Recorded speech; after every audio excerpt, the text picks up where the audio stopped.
Hello and welcome to Suman TV. Cancer ఒక మహమ్మారి అని ఒకప్పుడు అనేవారు. ఇవాళ ఏంటంటే పరిస్థితి ఎంత క్యూర్ అండ్ ట్రీట్మెంట్లో మనం అడ్వాన్స్మెంట్స్ ఉన్నా కూడా క్యాన్సర్ బారిన పడుతున్న వాళ్ళ సంఖ్య ఎంత పెరిగిపోతుందంటే మహమ్మారి మన చుట్టూనే ఇక్కడ తాండవిస్తోందా అనిపిస్తోంది. అండ్ బహుశా ఇందుకే మెడికల్ ఆంకాలజీ రంగంలో తన నైపుణ్యాన్ని ప్రదర్శిస్తూ గత దశాబ్ద కాలంలో దగ్గర లక్షల మంది పేషెంట్లను చూడడమే కాకుండా 25,000 కీమోథెరపీలు నిర్వహించారు. మెడికల్ ఆంకాలజిస్ట్, కన్సల్టెంట్ మెడికల్ ఆంకాలజిస్ట్గా తన సేవలు అందిస్తున్న డాక్టర్ శ్రీనాథ్ భరద్వాజ్ గారు. అండ్ ఇవాళ వారితో మాట్లాడబోతున్నాం. ఆయన సుదీర్ఘ ప్రయాణంలో చాలామందిని అంటే ప్రాణాంతకమైన వ్యాధి నుంచి కాపాడి ఉపశమనం కల్పించడం మాత్రమే కాకుండా అనేక సదస్సుల్లో వారి మాట ద్వారా చాలామందికి చైతన్యం కల్పిస్తూ వచ్చారు. అండ్ టాప్ 10 ఆంకాలజిస్ట్ జాబితాలో వారి పేరుని నమోదు చేసుకున్నారు 2023లో. Let's talk to doctor Srinath Bharadwaj గారు. హలో అండి, welcome to Suman TV. Thank you so much అండి. క్యాన్సర్ ఇవాళ రోజులో అది ఒక పెద్ద డిసీజ్ అంటారా, లేక it's treatable, curable, it's become a lifestyle condition అంటారా? ఎస్, ప్రీవియస్లీ మీరు అన్నట్లు it is deadly disease because the biggest fear about cancer ఏంటి అంటే ఎంత ట్రీట్మెంట్ ఇచ్చినా మళ్ళీ తిరిగి వస్తుందేమో అనేది మేజర్ ఫియర్. అవును. సో ఇప్పుడు ఈ రోజుల్లో చాలా మంచి మందుల వల్ల it has been converted into a chronic disease. మీరు అన్నట్లు ఒక షుగర్ లాగా, ఒక బీపీ లాగా మందులతోటి జీవితాన్ని నడిపించగలిగే స్థాయికి దాన్ని తీసుకొస్తున్నారు.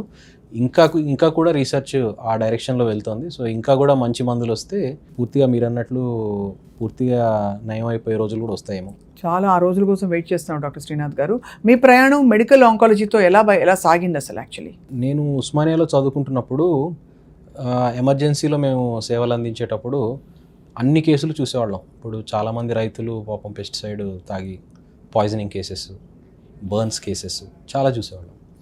అన్నీ డీల్ చేసేవాళ్ళం. లిటరల్గా ఐ కెన్ సే ఉస్మానియాలో ఉస్మానియా ప్రోడక్ట్ కాబట్టి ఉస్మానియాలో మేము డీల్ చేయలేని కేసులు అంటూ ఏం లేవు అన్న స్థాయిలో ఉండేది. అయితే ఆ రోజుల్లో క్యాన్సర్ కేసు రాగానే సీనియర్స్ కానీ ప్రొఫెసర్స్ కానీ వద్దు క్యాన్సర్ సెంటర్కి పంపించేసాయి, ఇది అసలు మనం ఇక్కడ పెట్టుకోవద్దు అనేవారు అనమాట. So that was the first spark where ఎందుకు అన్నీ డీల్ చేయగలిగి ఈ కేసులు మనం ఎందుకు భయపడాలి, మనం ఎందుకు అంటే why are we not dealing with those cases, ఎందుకు క్యాన్సర్ సెంటర్కి పంపించేయమంటున్నారు. That was the first curiosity. అక్కడి నుంచి spark that interest in me. రెండు ఇంకొకటి మా ఇంట్లోనే జరిగింది. నేను ఇప్పటివరకు ఎక్కడ చెప్పలేదు ఇది యాక్చువల్లీ. మా బామ్మగారికి మల్టిపుల్ మైలోమా అనే ట్యూమర్ తోటి ఎఫెక్ట్ అయ్యారు వారు.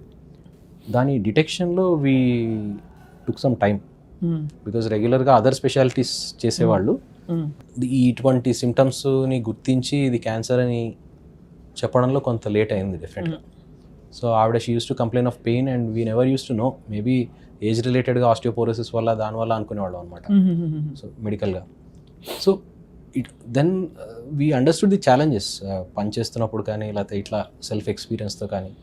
So it's a challenging field and hence ఆ ఛాలెంజ్ని అధిగమించాలి అన్న దృక్పథంతో ఈ ఫీల్డ్ మీరు ఆంకాలజీలోకి వచ్చారు. అందులో కూడా సర్జికల్, మెడికల్ రకరకాలు ఉంటాయి కదండి మనకి క్యాన్సర్ కేర్లో కూడా. సో మెడికల్ ఆంకాలజీ మీకు తృప్తినిచ్చిందా? The kind of treatments you have yourself monitored, administered.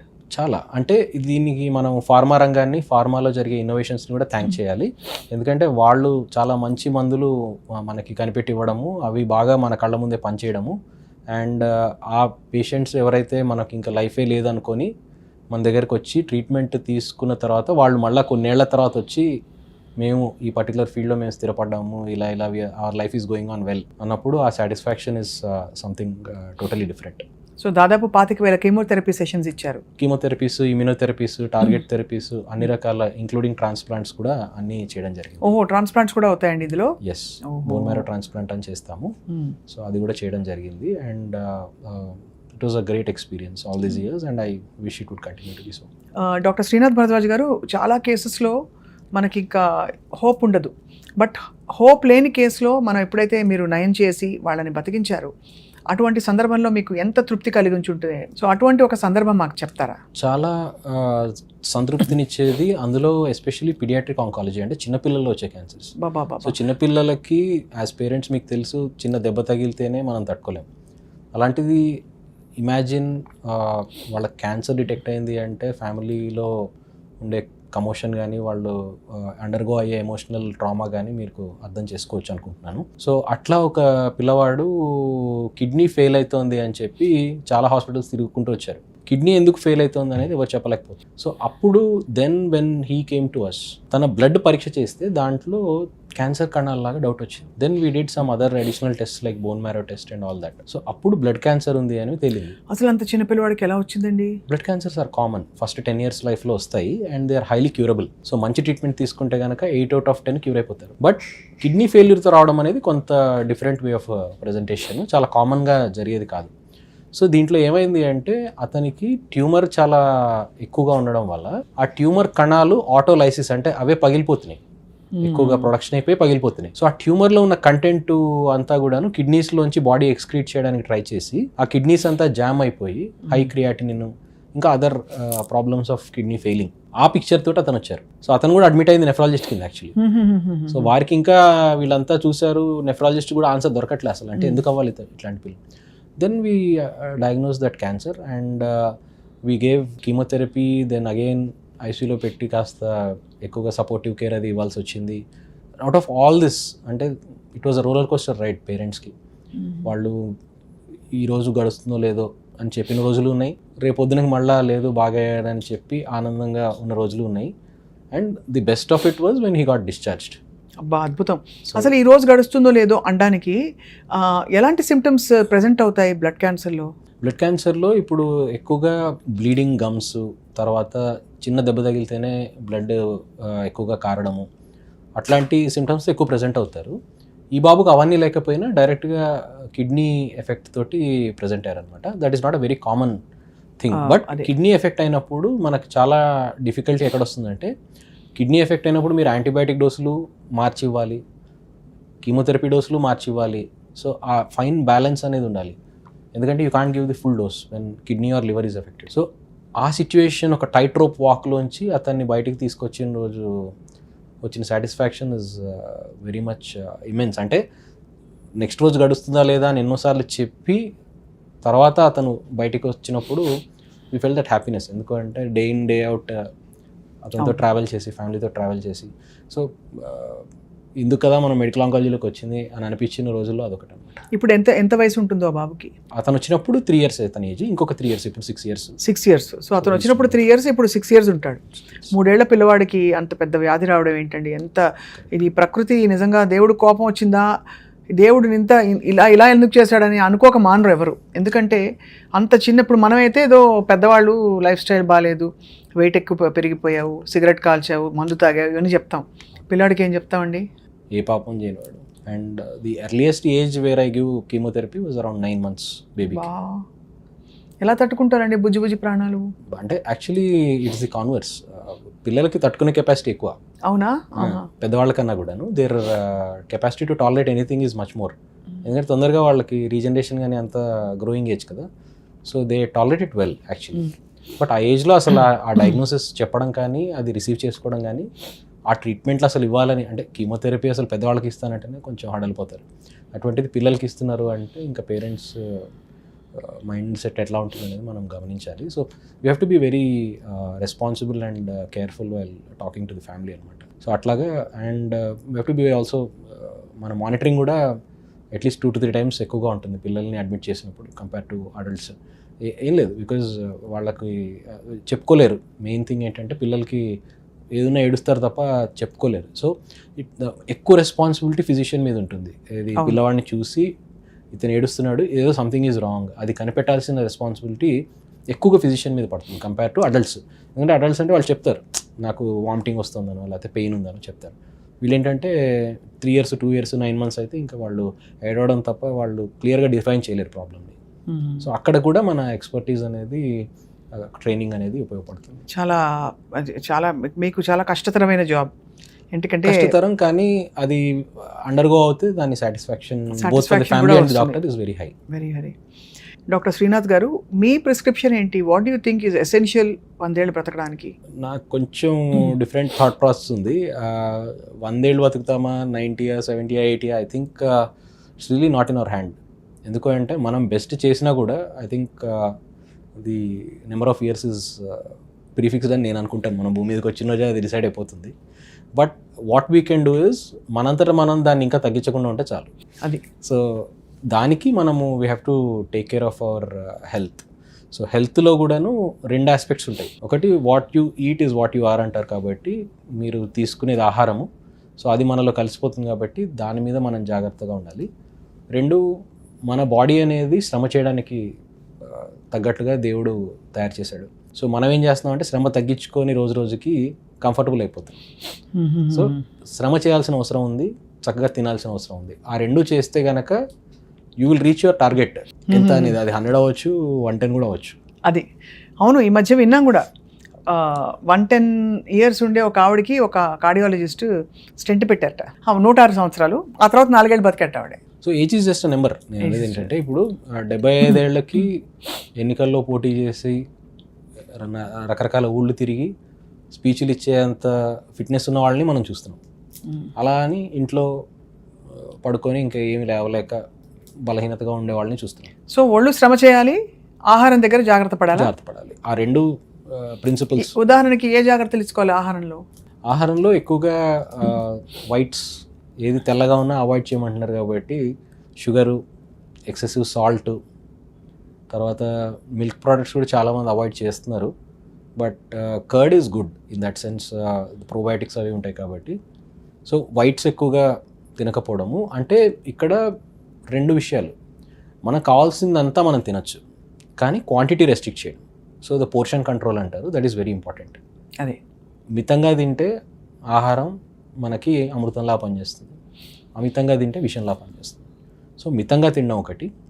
2 ఈ మితం అనేది ఆహారం రిలీజ్ చేసే గ్లూకోజ్లో కూడా. So glucose is the major factor షుగర్కి. కానీ రేపు క్యాన్సర్ సెల్స్ అప్పుడు కూడా చాలామంది షుగర్ తినాలంటే భయపడుతున్నారు, క్యాన్సర్ ఏమైనా పెరుగుతుందేమో షుగర్ తింటే అని. అక్కడ షుగర్ ఎంత తింటున్నాము అనేది ఒకటి రెస్ట్రిక్ట్ చేసుకోవడము. 2 షుగర్ తొందరగా రిలీజ్ చేసే foods, high glycemic index foods కన్నా కూడా లో గ్లైసెమిక్ ఇండెక్స్ ఫుడ్స్ అంటే కొర్రలు అండ్ అదర్ మిల్లెట్స్. అవేంటంటే మీరు సేమ్ అమౌంట్ తిన్నా కూడా the rate of release of glucose అంటే గ్లూకోజ్ తొందరగా పెరగదు, షూటప్ అవ్వదు. సో అటువంటివి తినడం. సో అవి తినడం వల్ల బేసికలీ అడ్వాంటేజ్ ఉంది అనేది మనకు సైంటిఫిక్ స్టడీస్ చెప్తున్నాయి.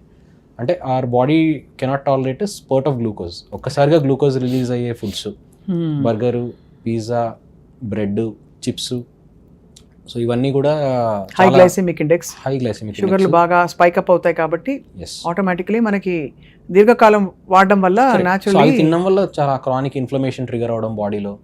సో వాటి వల్ల కూడా లాంగ్ టర్మ్లో క్యాన్సర్స్ వచ్చే అవకాశం ఉంటుంది. ఇప్పుడు సిగరెట్ తాగే వాళ్ళందరికీ క్యాన్సర్ వస్తుందా అంటే అలా ఏమి ఉండదు, తాగిన వాళ్ళకి రాదా అంటే అలా ఏమి ఉండదు. సో ఎక్కువగా ఇది ప్రిన్సిపల్స్ అనమాట. బట్ అందరికీ అలా వస్తుందా అది మనకు అవుట్లయర్స్ తీసుకోకూడదు. 95% of the times this is what happens. Doctor Srinath గారు, ఇదివరకు ఇండియా హెల్దీగా ఉందని అనుకుంటారా మీరు కంపేర్ టు నౌ, ఆర్ ఇప్పుడే హెల్దీగా ఉన్నాం అనుకుంటారా? Both ways actually. అంటే 2 సెగ్మెంట్స్ ఉన్నాయి. మేజర్ పార్ట్గా చూస్తే మన లైఫ్ స్టైల్ అనేది కొంచెం ఎఫెక్ట్ అయింది. So we're more moving towards western lifestyle. So మనకు అది మంచిది కాదు, ఎందుకంటే మన జీన్స్కి మనం కష్టపడితేనే మనకు మంచిది. ఎందుకు అంటే మనకి తెల్లవాళ్ళతో కంపేర్ చేస్తే మనకి ఈ పొత్తి కడుపులో ఫ్యాట్ అక్యుములేషన్ అనేది అది జెనెటిక్గా మనకు జరుగుతుంది ఇండియన్స్లో. So typical middle aged Indian man look అని ఒకటి ఉంది. అదేంటి అంటే సన్నటి కాళ్ళు చేతులు, చిన్నటి బొజ్జ. సో ఇది but this is very bad for the overall health in terms of diabetes. ఎలా ఉంటుంది ఎవరికైనా both ways it is the same అనమాట. ఉమెన్కి ఎలాగో natural tendency of fat deposition ఉంటుంది. సో అలా కాకుండా వెస్టర్న్ మెన్కి ఇండియన్ మెన్కి ఈ ఎక్స్ట్రా ఫీచర్ ఒకటి ఉంది ఇండియన్ మెన్లో. So we have to be even more careful. So మనం ఎక్కువగా ఇంకా ఫుడ్ రెస్ట్రిక్ట్ చేయడము, శ్రమ చేయడం అనేది మనం ఎక్కువగా అంటే వాళ్ళ లెవెల్లో మనం బర్గర్స్, పిజ్జాస్ కన్జ్యూమ్ చేస్తున్నాం ఇప్పుడు. అది సో అక్కడ మారింది. Previously it was healthy by large because ఇంట్లో చేసిన అన్నమే తినేవాళ్ళు ఎక్కువగా. నడిచి వెళ్ళడం, సైకిల్ మీద వెళ్ళడం ఎక్కువగా ఉండేది. పబ్లిక్ ట్రాన్స్పోర్ట్ వాడడం ఎక్కువగా ఉండేది. కార్లన్నీ ఉండేవి కాదు. మీరు చిన్నప్పుడు చూస్తే కూడా ఈ ఊళ్ళలో ఏదైనా జమీందారికి ఉంటుంది కారు తప్ప అందరికీ కార్ అయితే ఉండదు. ఇప్పుడు ఇంటికి 2-3 కార్లు ఉన్నాయి. ఉన్నా కూడా తుడిచి ఇంట్లో పెట్టుకునేవాళ్ళు. కరెక్ట్. ఎక్కడికైనా బయటకు వెళ్ళాలంటే ఇప్పుడు ఎందుకు కార్ తీయడం అనుకునేవారు. మా ఇంటి పక్క వాళ్ళు మా చిన్నప్పుడు చాలామంది ఆఫీస్కి బైక్ మీద వెళ్ళి ఓన్లీ ఫ్యామిలీతో బయటకు వెళ్తున్నప్పుడే కార్ తీసేవాళ్ళు. ఇట్లా ఉన్న రోజులు ఇప్పుడు మారిపోయినాయి కాబట్టి అలా అని మళ్ళీ హెల్త్ అవేర్నెస్ ఉండి జిమ్స్ ఎక్కువైపోయినాయి, అది కూడా ఉంది. పర్సనల్ ట్రైనింగ్ తీసుకునే వాళ్ళు ఎక్కువైపోయారు. సో బోత్ వేస్ అంటే ఒక పక్క అవేర్నెస్ ఉంది, దాన్ని వాడుకుంటున్న వాళ్ళు ఎంతమంది, వాడుకోని వాళ్ళు ఎంతమంది. వాడుకోని వాళ్ళు మాత్రం చాలా సివియర్ ఎఫెక్ట్ అవుతున్నారు ఇంతకుముందు ఎఫెక్ట్ అయిన దానికన్నా. వాడుకున్న వాళ్ళు చాలా బాగా చేస్తున్నారు ఇంతకుముందు కన్నా. సో బోత్ వేస్ అనమాట. ఐ థింక్ ఒక్క సింగిల్ పాయింట్ అని చెప్పలేము మనం. అదే మీకు సినిమా హీరోలే చూడండి, అవును, బ్లాక్ అండ్ వైట్ సినిమాల్లో హీరోల ఫిజిక్కి ఇప్పుడు హీరోల ఫిజిక్కి మీరు డిఫరెన్స్. సో వాళ్ళు they are doing it with awareness and proper training and all. అదే జనరల్ పబ్లిక్లో మనం అనుకున్నట్లు కార్లు ఎక్కువైపోయి, సెడెంటరీ లైఫ్ స్టైల్ ఎక్కువైపోయి, ఎక్కువగా కూర్చొని చేసే పనులు ఎక్కువైపోయి, especially after the IT revolution and all. So ఇక్కడ కనుక మనము అజాగ్రత్త పడితే మనకి దెబ్బ తగిలే అవకాశం ఎక్కువగా ఉంటుంది. డాక్టర్ శ్రీనాథ్ గారు, మీరు మీ రొటీన్ ఎలా ప్లాన్ చేసుకున్నారు? ఇంత జీవితం చూసి, ఇంత ఫుడ్కి సంబంధించి, లైఫ్ స్టైల్కి సంబంధించి ఇంత ఇన్ఫర్మేషన్ ఉన్న మీరు చాలా జాగ్రత్తగా రూల్స్ పాటిస్తారా? How do you take care of your own health? నా ఎగ్జాంపుల్ చెప్తే చాలా తప్పుగా వెళ్తుంది మెసేజ్. ఎందుకంటే మేము ఆల్మోస్ట్ రెసిడెన్సీ కంప్లీట్ అయ్యేదాకా యూస్ టు 24 hour డ్యూటీస్ అవి. సో మాకెప్పుడు టైంకి ఫుడ్ ఉండేది కాదు. సో అది మీరు ఎప్పుడు దాన్ని ఆదర్శంగా తీసుకోకూడదు. టైంకి తినాలి. అండ్ మాకేంటంటే అర్ధరాత్రి డ్యూటీ మధ్యలో చాయ్ తాగడం, లేకపోతే సమోసా తినడం, డిన్నర్ చేసి ఉండకపోవచ్చు. మా జీవితం కొంచెం అలా నడిచింది కాబట్టి అది కూడా కరెక్ట్ కాదు. And even I'm working on my own diet and all. So for example మీకు తెలిసి డెఫినెట్గా ఇవైతే అవాయిడ్ చేస్తాను అని చెప్పేవి? ఖచ్చితంగా అండి. వైట్ షుగర్ అంటే ఈ white colour sugar, salt. So brown rice తింటారా మీరు? నేను prefer more of quinoa or brown rice. Okay. So white rice మానేసి చాలా రోజులు అయిపోయింది. అండ్ నేను ఒక పూటే రైస్ తింటాను, మిగతా పూట్లు సాలాడ్ కానీ అది తింటాను. Okay. So basically again portion control. ఇప్పుడు ప్రోటీన్ డైట్స్ బాగా ఫోకస్ చేస్తున్నారు కదా అందరూ. మీరు కూడా ప్రోటీన్ పౌడర్స్, ప్రోటీన్ డైట్లు అవి నమ్ముతారా? ప్రోటీన్ పౌడర్స్లో కూడా మనకి ప్యూరిఫైడ్ వీ ప్రోటీన్ అని ఉంటుంది. That is the most healthy protein. And bio availability అంటాం, అంటే తిన్న ప్రోటీన్ బాడీలోకి అబ్జార్బ్ అయ్యేది కూడా అదే ఎక్కువ. So animal protein is much better, but again వెజిటేరియన్స్కి ప్రాబ్లం అవుతుంది కాబట్టి ప్లాంట్ ప్రోటీన్లో వీ ప్రోటీన్ అనేది బెస్ట్ అనమాట. So purified whey protein is the best protein we can have. నేను కూడా అదే తీసుకుంటాను because I'm a vegetarian. So ఆ విధంగా ప్రోటీన్ అనేది అగైన్ వెజిటేరియన్స్లో ఇట్స్ అ ప్రాబ్లం. అవునవును. సో అక్కడ very important point about protein ఏంటి అంటే ఎస్పెషలీ ఇది షుగర్కి, ఫ్యాటీ లివర్కి రిలేటెడ్గా. సో మజిల్ మాస్ నేను అన్నట్లు ఇందాక typical middle age Indian men. So muscles వీక్గా ఉంటాయి మనకి, ఎందుకంటే మజిల్ మాస్ తక్కువ ఉంటుంది. సో మజిల్ మాస్ బిల్డ్ చేయడానికి కూడా ఇప్పుడు we have to put effort. So ఇప్పుడు కొత్తగా ఇప్పుడు వచ్చిన కాన్సెప్ట్ ఏంటంటే ఎస్పెషల్లీ ఇది పోస్ట్ కోవిడ్ తర్వాత muscle is a very important part of our metabolism. So ఎక్కువ గ్లూకోజ్ ఏదైతే ఉంటుందో, ఏది మనం తిన్న తర్వాత జనరేట్ అయ్యేది, మనకి మజిల్స్ కనుక, మజిల్ మాస్ కనుక ఎక్కువగా ఉంటాయి. సో ఇన్సులిన్ అనేది ఆ గ్లూకోజ్ని మజిల్స్లో పుష్ చేస్తుంది. సో దాంతో ఏంటంటే ఫ్యాటీ లివర్ తగ్గుతుంది. ఫ్యాటీ లివర్ తగ్గడంతో డయాబెటీస్ వచ్చే అవకాశం తగ్గుతుంది. సో ఇన్నాళ్ళు 6 ప్యాక్ లేకపోతే కండలు అంటే ఓన్లీ గ్లామర్ అనుకునేవాళ్ళు. But now there is adequate scientific research మనకేం చెప్తుంది అంటే మంచి మజిల్ మాస్ ఉండడం, మజిల్ బల్క్ ఉండడం వల్ల ఈ లైఫ్ స్టైల్ ఆధారిత రోగాలు, షుగరు, బీపీలు, తర్వాత మేబీ ఫ్యూచర్లో క్యాన్సర్ కూడా వచ్చే అవకాశాలు తగ్గుతాయని. ఐ థింక్ కొండ గుర్తులు కొన్ని పెట్టుకుని ఎవరికి వాళ్ళు డిజైన్ చేసుకోవాలి వాళ్ళ డైట్ అండ్ లైఫ్ స్టైల్, ఎలా వాట్ వర్క్స్ ఫర్ దెమ్. మీ ఆఫీస్ అవర్స్ని బట్టి మీరు ఎలాగ దాన్ని చేసుకోగలుగుతారు. ఇప్పుడు మీరు హై ఇంటెన్స్ యాక్టివిటీలో ఉండి మీరు ఏదో సలాడ్, పండు తినడం అంటే అది కుదరదు. సో అప్పుడు ఎట్లా ప్లాన్ చేయాలి? సో ఐ థింక్ అది ఇండివిజువల్గా మనము we have to SIT with experts and have a life style of our own. మన జాబ్ని అన్ని దృష్టిలో పెట్టుకొని. తెలుగువారింట్లో చాలా ఎక్కువగా కనిపించే ఒక పదార్థం గురించి మిమ్మల్ని అడగబోతున్నాను. టిపికలీ మేము మా ప్రతి ఎక్స్పర్ట్ని, మా సుమన్ టీవీ వ్యూవర్స్కి ఇప్పుడు అయితే ఇన్ఫ్యాక్ట్ పచ్చళ్ళ సీజన్ అందరికీ, ఇదిగో ఇది పచ్చడి ప్యాకెట్. ఇది ఫస్ట్ ఆఫ్ ఆల్ లోపల ఉన్నది, బయట ఉన్నది రెండు మాట్లాడాలి మనం. ప్లాస్టిక్ ర్యాపర్లో వచ్చిన పచ్చడి ప్లస్ అఫ్ కోర్స్ ఇంట్లో పెట్టుకున్నా కూడా పచ్చడి గురించి ఏం చెప్తారు మీరు?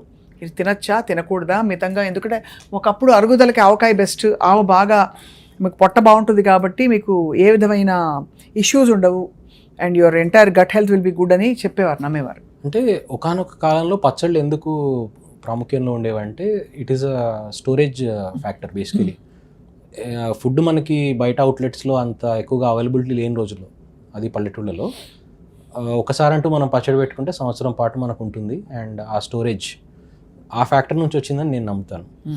అండ్ డెఫినెట్లీ టేస్ట్ అది అంతా కూడా. అవును. అయితే ఇప్పుడు దాంట్లో వేసే quantity of salt that is not considered healthy. ఇంతేగా తింటాం మనం ఇంతే తింటాము, కానీ రోజు తింటే దాని అక్యుములేషన్ అనేది ఎక్కువ అవుతుంది. ఓకే. రెండు, దాంట్లో ఉన్న కారం కంటెంట్ కూడా స్టమక్ క్రానిక్గా ఇరిటేట్ అవుతుంది. And one of the biggest triggers for cancer is chronic irritation of the tissues. So చాలామందికి ఇప్పుడు పళ్ళకి మనము బ్రేసెస్ పెట్టుకుంటారు. బ్రేసెస్ కనుక సరిగా ఫిట్టింగ్ లేకపోతే క్రానిక్గా ఈ ఇరిటేషన్ ఉంటే కూడా క్యాన్సర్ చూసాం, without any tobacco habit. Oral cancer. So any chronic irritation. ఇప్పుడు ఇది ఇంత స్పైసు, కారము, ఉప్పు ఇవన్నీ ఎక్కువగా పొట్టని ఇరిటేట్ చేస్తాయి. There is definitive evidence that అంత ఇరిటేషన్ కనుక క్రానిక్గా ఉంటే ఇట్ కెన్ కాజ్, ఎక్కువ రోజులు కనుక మనం తింటే ఇట్ కెన్ కాజ్ క్యాన్సర్. అసలు తినకుండా ఉండమని మనకి అడ్వైస్ కాదు. రైట్.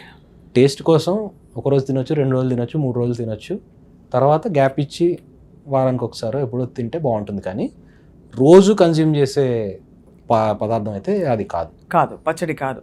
దానికి తోడు ఇప్పుడు ప్లాస్టిక్ ర్యాపర్స్ గురించి, ప్లాస్టిక్ ప్యాకెట్లో సాంబార్ గురించి, ప్లాస్టిక్ ప్యాకెట్లో చాయ్ గురించి మనం ఎంతో మాట్లాడాం. So in the past we have done a lot of talking on this point.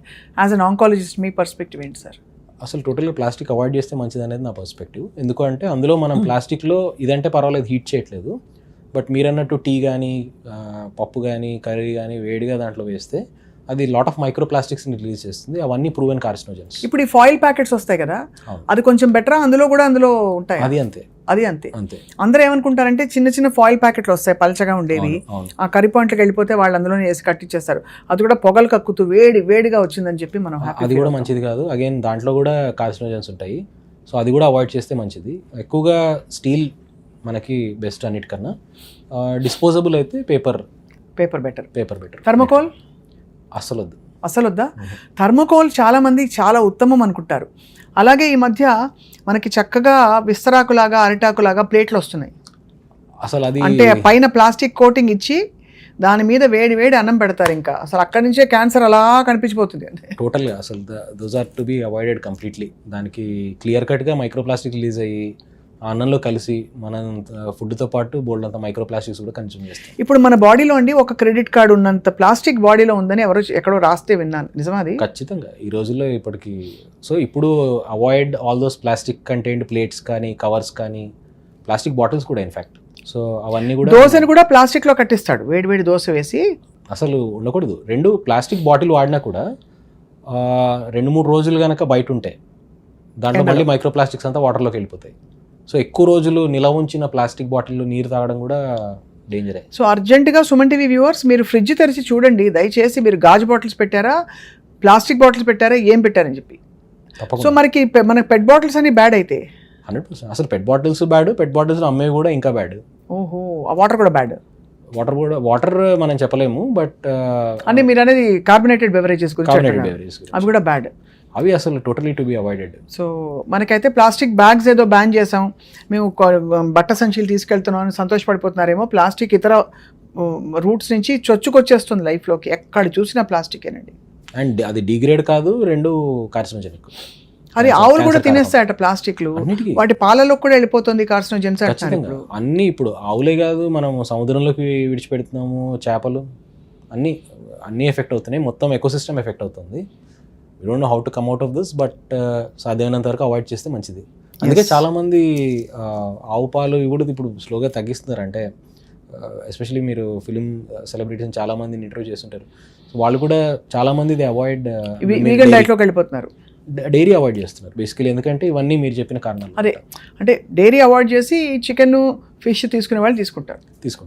So fish వాటిలో కూడా ప్రాబ్లమ్స్ ఉన్నాయి. చికెన్లో ఎస్పెషల్లీ తొందరగా గ్రో అవడానికి స్టీరాయిడ్స్ వాడుతున్నారు. అదొక. ఇప్పుడు రొయ్యలు కూడా కల్టివేటెడ్ కదండి, అంతే, nothing is, it's all correct. So వాటి వల్ల ఇప్పుడు ఆ కల్టివేషన్ తర్వాత తొందరగా పెరగడానికి ఇచ్చే స్టీరాయిడ్స్ వల్ల ఈ PCOSలు అవి వస్తున్నాయి ఆడవాళ్ళు అని చెప్పి ఇంకొక థియరీ ఉంది. ఐఎమ్ నాట్ ష్యూర్ ఎంత కరెక్ట్. వేరే గ్రహానికి వెళ్ళిపోతే బెటర్ అనిపిస్తుంది నాకైతే. కొంత పాత రోజులకి వెళ్ళి ఫ్రెష్గా వండుకొని తింటే మంచిదేమో. That's the only way we can maybe be safe. Yeah. Doctor Srinath Bharadwaj garu, of course రోజులు మారిపోయాయి, మనం గాజు పదునుగా ఆరోగ్యాన్ని కాపాడుకుంటూ చాలా మైండ్ఫుల్గా ముందుకెళ్తేనే మనకి ఏదైనా గట్టెక్కుతాం. కొంత మేర నేను చెప్పినట్టు ఒక ఏజ్ మన కోసం దేవుడు రాసింటే అంతవరకు వెళ్తాం. అంతవరకు వెళ్తాం. సో అయితే మొత్తానికి బట్ రాబోయే రోజుల్లో ఆఫ్ కోర్స్ క్రెడిబుల్ ఇన్ఫర్మేషన్ మా ప్రేక్షకులకు ఇవ్వాలనే సంకల్పంతో మిమ్మల్ని అడపదడప ఇంటర్వ్యూ చేసి చాలా విషయాలు all about cancer treatment, cure, prevention, screening, everything అడగబోతున్నాం. వీ హ్యావ్ యువర్ పర్మిషన్ అని ఆశిస్తున్నాం. 100% అండి. అండ్ అవేర్నెస్ పెంచడం అనేది ఒకటే మనం ఉడతా భక్తి సొసైటీకి మనం చేయగలిగింది. ఎస్. అండ్ మనం అనుకున్నట్లు అవేర్నెస్ ఉన్నవాళ్ళు చాలా బాగా చేస్తున్నారు. సో ఐ హోప్ మన అవేర్నెస్ ద్వారా చాలామంది జీవితాలు మార్చుకొని ఎక్కువ రోజులు చల్లగా సుఖంగా ఉంటారని కోరుకుందాం. తప్పకుండా డాక్టర్ శ్రీనాథ్ బాజు గారు, నమస్కారం. నమస్తే.